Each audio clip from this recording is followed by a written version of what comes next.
안녕하십니까. 세상 읽어주는 남자 이상훈입니다. 이 시간에는 트럼프의 하웨이에 대한 제재 일부 해제에 대한 분석을 해드리겠습니다.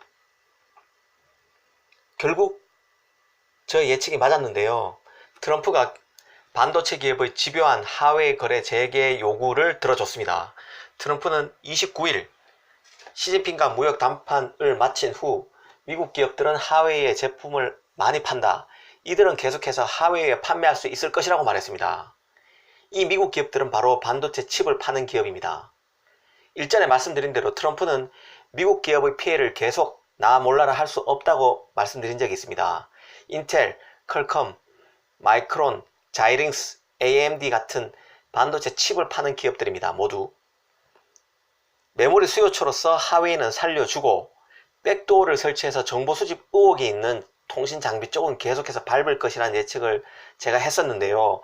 오늘 회담 이후 트럼프의 발언을 보면 결국 그 궤도로 가고 있다고 판단됩니다. 사실 이런 하웨이에 대한 일부 제재 해제는 하웨이를 살리기 위한 게 아닙니다. 이걸 잘 봐야 하는데요. 미국 기업을 살리기 위한 것입니다. 시진핑의 하웨이 구명이 통해서 트럼프가 시진핑의 요구를 들어준 게 아닙니다. 트럼프 행정부에 지속적으로 로비와 압력을 넣어온 미국 기업들의 구명이 통했다는 얘기입니다. 아시다시피 지금 글로벌 공급망은 복잡하게 얽혀 있습니다. 하웨이를 죽이려고 해도 하웨이와 비즈니스가 실타래처럼 얽혀 있어서 다른 나라 기업들과 그래서 하웨이 부분만을 생선 살 발라내듯 하기 어렵습니다. 그러다 보니 반하웨이 제재 과정에서 미국 기업의 피해가 커질 수밖에 없었습니다. 예를 들어 볼까요? 마이크로만 해도 하웨이에 파는 메모리 매출 비중이 전체 13%나 됩니다. 그래서 최근에 미국 공장이 아니라 중국 공장에서 마이크론의 중국 공장에서 파는 메모리에 대해서는 하웨이에 거래를 재개했다는 뉴스가 나왔습니다. 이걸 사실 미국 정부가 용인했으니 이 미국 정부가 결국에는 메모리의 하웨이 공급을 수용해 주는 쪽으로 가닥을 잡았다는 판단을 제가 말씀드린 적이 있는데요. 결국 이번 회담을 통해서 그게 증명이 된 겁니다. 최근에 하웨이가 신형 노트북, 브랜드명은 메이트북인데요. 이 출시를 중단한다고 밝힌 적이 있는데 이때 하웨이가 신형 노트북 출시를 중단한 이유도 결국에는 미국 부품이 수급이 안 됐기 때문입니다. 마이크로소프트의 윈도우 운영 체계도 받을 수 없었고 인텔의 칩도 못 받았습니다. 그래서 메이트북 출시를 못했던 거죠. 이렇듯 하웨이 거래를 제재함으로써 마이크론과 같은 기업들, 마이크로소프트와 같은 기업들, 인텔과 같은 기업들, 퀄컴, AMD 이런 회사들이 피해를 다 보고 있었습니다. 하웨이만 해도 통신 장비뿐만 아니라 스마트폰, 노트북 등 워낙 다양한 사업부를 운영하고 있습니다. 그래서 일률적인 거래 단절에 나설 경우 미국 기업의 피해가 커질 수밖에 없는 상황입니다. 트럼프가 오늘 대량의 미국 제품이 하웨이 여러 제품에 사용되고 있고 거래를 계속해도 상관없다고 생각하고 있다고 밝힌 것은 결국 이들 기업의 거래를 허용하겠다는 얘기입니다. 다만 트럼프는 또 이렇게 얘기했죠. 안전보장상 문제가 없는 장비 설비 등은 팔아도 좋지만 역으로 보면 안전보장상 문제가 있는 것, 그러니까 5G 장비겠죠. 통신 장비일 겁니다. 이쪽에서는 계속 하웨이와 거래를 못하도록 하겠다는 뜻으로 읽힙니다. 즉 반도체 기업의 칩은 팔 수 있겠지만 통신 장비 쪽에는 하웨이 제품을 쓸 수 없다는 게 하웨이와 거래를 할 수 없다는 게 트럼프의 의지고 미국의 판단입니다. 사실 요 며칠 새 외신만 유심히 봐도요 결국 이런 결론에 이를 것이라는 것을 유추할 수 있었습니다. 왜 그런가 하면요, 최근에 그 외신에서는 제재 완화를 암시하는 듯한 뉘앙스의 기사가 많았습니다. 가령 이런 겁니다. 미국과 중국의 기술 패권 경쟁이 격화되면서 미국의 대중국 압박이 오히려 중국 기업들의 기술 독립을 촉진시키고 있다는 진단 따위가 되게 많이 나왔었습니다. 가령 미 외교 전문지죠. 포린 어페어스와 같은 시사 잡지, 굉장히 품격 있는 잡지인데요. 이게 최근에는 이런 기사가 나왔습니다. 하웨이 블랙리스트가 역효과를 낳을 수밖에 없는 이유. 이게 기사 제목인데요. 여기에는 중국 기업들이 머지않아 미국산 부품과 소프트웨어를 자국산으로 대체할 것이고, 그래서 미 기업과 거래가 끊긴 중국 기업들이 필연적으로 자체 기술 개발에 몰두할 것이다. 그 결과로 중국의 기술 자립이 엄청난 속도로 빨라질 것이다. 그러니까 오히려 하웨이에 대한 제재가 중국의 기술 독립을, 기술 자립화를 부추길 것이다. 이런 식의 논리 전개의 기사였습니다. 예를 들면 이런 거죠. 중국이 미국 구글의 안드로이드 체제를 대신할 독자 운영 체계를 개발 중인데, 여기서 성과를 내게 되면 일단 중국 시장을 다 잡아먹을 것이라는 논리입니다.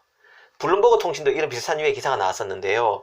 하웨이가 미국 의존도를 줄이기 위해서 세계 도시에서 최대 1만 명의 개발자를 24시간 근무시키고 있다는 내용이었습니다. 이걸 어떻게 확인하고 썼는지 모르겠는데요. 좀 황당한 류의 기사죠. 그래서 하웨이가 올해안 늦어도 내년 초까지 자체 OX를 탑재한 스마트폰을 출시할 것이라고 바람을 잡기도 했습니다. 이때까지 개발자들이 열심히 일을 안 해서 스마트폰 OS 체제가 안 나온 건 내지 못한 것은 아닙니다. 그간 중국의 기술 발전을 한번 보십시오. 대부분 다 기술 카피를 통해서 이루어졌습니다. 지적재산권을 침해한 거죠. 남몰래 특정 기술자를 통해서 기술을 빼내기도 했고요. 또 공식적으로 스카우트를 통해서 기술을 습득하기도 했습니다. 기술 카피가 없었으면 중국은 저렇게 짧은 시간 내에 기술 자립을 못했을 겁니다. 기술을 일정 수준 궤도 위로 올리지는 못했을 겁니다. 24시간 근무를 한다고 기술 자립이 이루어지는 건 아니죠. 그런데 이런 기사를 얼마나 많이 쏟아냈는지 모릅니다. 외신에서요. 저는 이런 기사가 쏟아진 것은 결국 로비의 힘이라는 게 제 개인적인 생각입니다. 인텔, 퀄컴, AMD, 마이크론 등의 CEO는 최근에 기회만 있으면 언론을 통해서 하웨이와의 거래 단절로 많은 피해를 보고 있으며, 국가 안보와 결정적 연관이 없는 품목에 대해서는 거래를 재개해줘야 한다고 목소리를 내왔습니다. 트럼프도 사실은 아까 전에 얘기한 포린 어페어스 그리고 블룸버그 통신에서 얘기했던 하웨이 제재가 중국 기술 자립을 키운다류의 별로 논리적 근거가 부실한 기사에 반응한 것으로 저는 생각하지 않습니다. 현실적으로 미국 기업의 피해가 커지고 있고, 이런 기업의 주장, 그러니까 반도체 칩 같은 경우는 하웨이가 미국 제품을 사주고 있고, 이 반도체 칩은 국가 안보와 별 상관이 없다는 그런 주장, 그리고 기존의 미국 반도체 장비의 수출 금지만으로도 중국의 반도체 굴기를 견제할 수 있다는 그런 판단에 따라서 트럼프가 하웨이에 대한 제재를 일부 해제해 준 것이라는 게 제 생각입니다. 트럼프는 바보가 아닙니다. 또 여론에 민감한 정치인입니다. 미국 피해가 커지는 것을 방치할 수 없었고, 또 반도체 칩 같은 경우는 국가 안보와 별로 상관이 없다는 미국 기업의 주장이 설득력이 있고, 또 반도체 칩 같은 경우는 하웨이가 미국에 물건을 파는 게 아니라 미국 제품을 사주는 입장이기 때문에 미국 기업을 도와주는 게 맞다고 판단했다는 겁니다. 현실적인 판단을 했다는 겁니다. 그리고 지금 반도체 장비 같은 경우는 그 푸젠지나 같은 경우죠. 디램 업체, 중국의 디램 업체 푸젠지나가 마이크론의 공정을 그대로 뺏겨서 기술을 개선시켜 왔다는 법원 판단이 있었고, 지금 소송 중에 있습니다. 그래서 이번 하웨이 제재 반도체 칩을 하웨이에 파는 거하고 상관없이 반도체 장비는 계속 중국에 수출이 안 됩니다. 반도체 장비가 중국에 못 들어간다는 얘기는 반도체 기업들, 중국의 푸젠지나 이노트론, 칭하유니 같은 기업들이 반도체 수율을, 메모리 수율을 올릴 수 없다는 얘기입니다. 반도체 장비 투자가 이루어져야 그 기술 개발한 메모리의 수율, 불량률을 낮출 수가 있는데요. 그게 불가능하다는 얘기죠. 충분히 반도체 장비 수출 금지만으로도 중국의 반도체 굴기는 견제할 수 있다는 얘기입니다. 트럼프는 오늘 또 하웨이에 대한 일부 거래를 허용하면서도 하웨이가 블랙리스트에서 제거되냐는 그런 질문에는 이렇게 답했습니다. 지금 당장 대답하고 싶지 않다. 그러니까 블랙리스트에 제거될 가능성은 별로 없다는 얘기입니다. 계속 하웨이 카드는 들고 가겠다는 의미입니다. 계속 앞으로 6개월 동안 무역협상을 추가를 하게 되는데요. 중국이 자기 말을 안 듣고 또 삐딱하게 나올 경우에는 하웨이 제재를 다시 할 수도 있습니다. 그리고 최근에 저번 유튜브 영상에도 올렸지만 결국에는 중국이 이란의 원유 수입을 재개했죠. 이것도 사실은 미국 입장에 반하는 결정입니다. 이런 것들이 미국의 심산을 건드릴 수 있고 미국의 신기를 건드릴 수 있고 미국 경제가 어느 정도 또 안정을 찾아가고 미국 기업들도 또 괜찮다 싶을 때 결국에는 하웨이 카드를 다시 꺼낼 수 있습니다. 그러니까 메모리 칩에 대한 반도체 칩에 대한 공급도 일정 부분 다시 줄이는 방향으로 하웨이를 압박할 수 있다는 얘기입니다. 어찌됐든 이번 조치로 반도체 기업의 거래를 허용하는 이번 조치로 내일 만나죠. 도널드 트럼프와 우리 재계 총수와의 만남에서 삼성이나 하이닉스는 부담을 덜 수 있게 됐다는 게 제 판단입니다. 사실상 마이크론, 인텔, 퀄컴, AMD는 앞으로 하웨이와 거래를 완전히 정상화할 가능성이 큽니다. 이재용 부회장과 최태원 회장도 트럼프 앞에서 쭈뼛할 필요가 없어졌다는 뜻입니다.